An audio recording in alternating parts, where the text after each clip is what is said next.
about a deal getting done. Never thought about the contract this season and hadn't thought about it. And I have a great team of people that will handle that. When those talks come and when that happens, it happens. It'll be a blessing, but that's not why I play this game. I play this game for the love of it. My first love as an individual, and I'm committed to those guys in the locker room, my teammates, and that's what wakes me up every day. That's what gets me going, and that's why I play this game, and I play it with a passion and put so much into it. It has nothing to do with a contract or money, so I'm not thinking of that. All right, Nick, did Dak Prescott prove that he is worth a big money contract this offseason? No. He's going to get it, and this is just, people say it's the cost of doing business, it's the way it works in the NFL, you have to pay these. No, you don't. You do not have to. Dallas, you do not, no matter what anybody tells you, you are not obligated. It is not, subclause 6B of the CBA, thou shalt must give Dak Prescott $145 million with $120 million guaranteed. You're allowed to tell this young man, who, by the way, conducts himself beautifully. I wish I had 10% of the maturity at Dak's age that I wish I had 50% of it now that Dak has, even though he's 10 years younger than me.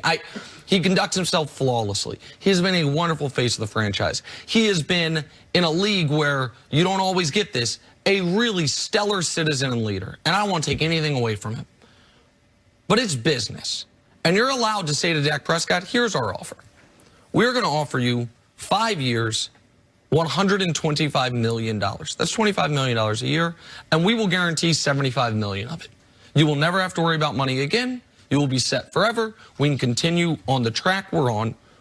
And if you want something substantially more than that, we're going to pull this back, and you're going to play for 1 year, $26 million on the franchise tag, and we're going to start looking around.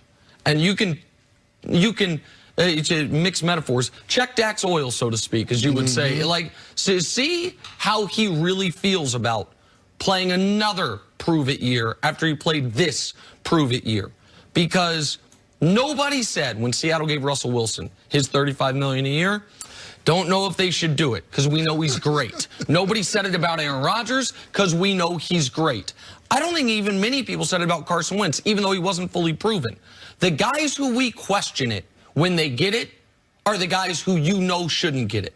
Goff, we questioned it. Stafford, we questioned it. Matt Ryan, I think some people, even though he'd been to a Super Bowl, you questioned it. Guys that when they get the deal, you're like, it's a lot of money. Your first reaction is the right reaction. It is a lot of money, and it does handcuff your team. So I wouldn't do it. I don't think he earned it this year. I think he played great against bad teams and bad against good teams. I think they will do it, Canty, and I think they'll regret it. Well, Jenna, you said it coming into this year. Did he earn the right to get paid that kind of money, $35 million a year? No, he didn't. That's the short answer to your question. You talked about Carson Wentz, Nick. We saw that from Carson Wentz this season, being down all three starting receivers. No Aguilar, no Jackson, no Alshon Jeffrey. He was able to find a way to win games. That's what good quarterbacks do. That's why you pay those guys $30+ million a year, because they're able to overcome all the deficiencies that your team might have and still put you in positions to compete. This thing couldn't have been set up any better for Dak Prescott coming into this year. This was all out in front of him. Arguably the best offensive line in football. Arguably the best running back in football. A true #1 wide receiver in Amari Cooper. An emerging #2 in Michael Gallup. What else did you need if you were Dak Prescott? A healthy offensive line throughout the year. In order to have success, it just didn't make sense. And so when you see some of the losses that this Dallas Cowboys team had, yeah, I'm not paying Dak Prescott market value for a quarterback. Now, I think the Dallas Cowboys will be forced to because they don't have any alternatives this offseason, and you got to make sure you get the return on the investment with the contracts that you've already doled out to players. You're trying to compete for a championship now. You don't have the time to break in a young quarterback. So I think that Dak Prescott is going to be the starting quarterback for the Cowboys.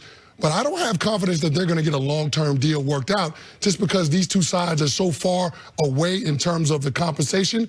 And I actually understand why the Dallas Cowboys have been hesitant to this point to pay him what he's asking for. And I think they will get a deal done because I'm gonna use an awkward metaphor here for a moment. And none of us at this table have ever been divorced, and God willing, none of us ever will be. But if you ever know someone who is on their second marriage, especially if when they got divorced the first time, friends and family were like, are you sure? You sure? Like, are you sure you want to leave your wife of however long, your husband for however long? No. Absolutely. On that second time around, even if they realize early on this might not be right, they can't have been wrong about the first decision. Jerry Jones, I would wager all the money I have, still wakes up at night saying, did I move on from Tony too early? Tony was my adopted son. Tony was my guy. We found, we developed, undrafted. I knew he could be it. And I'm seeing, prior to this year, Brady playing to his early 40s. Breeze playing to his late 30s. Until this year, Phillip Rivers played at a high level. And I moved on from him because the new, hot, young quarterback was available to me. If I move on from Dak, then I was wrong about moving on from Tony. But the numbers say, you could say, oh, he was second in the NFL in passing yards. The top 5 in that category are Matt Ryan, Phillip Rivers, Jared Goff, Dak Prescott, and Jameis Winston. They all have one thing in common. Ain't none of them playing in a playoff game this year. What I care about with Dak is, how was he against good teams? How was he against everybody else? And when you show it to you quickly, I think, against good teams, Dak Prescott was awful. And the team was awful. Against bad teams, he dominated. No, maybe no quarterback in the league you have against Washington. And you saw it yesterday. You got to beat some of the good teams in order to justify the 2 other Pro Bowl level players you won't be signing because you're giving your quarterback $35 million a year. And I don't see Dak Prescott taking that next step in his evolution. No, you're right. I don't see it either. And that one win that he has against playoff teams, that came against the Philadelphia Eagles when they were struggling to find themselves. So, I mean, the fact is that this Dallas Cowboys team only beat one club that was over 500 when they played them, that being the Los Angeles Rams, but they still weren't in position to be able to accomplish the ultimate goal, which is competing for a championship, because they lost to the Philadelphia Eagles the following week. So, I mean,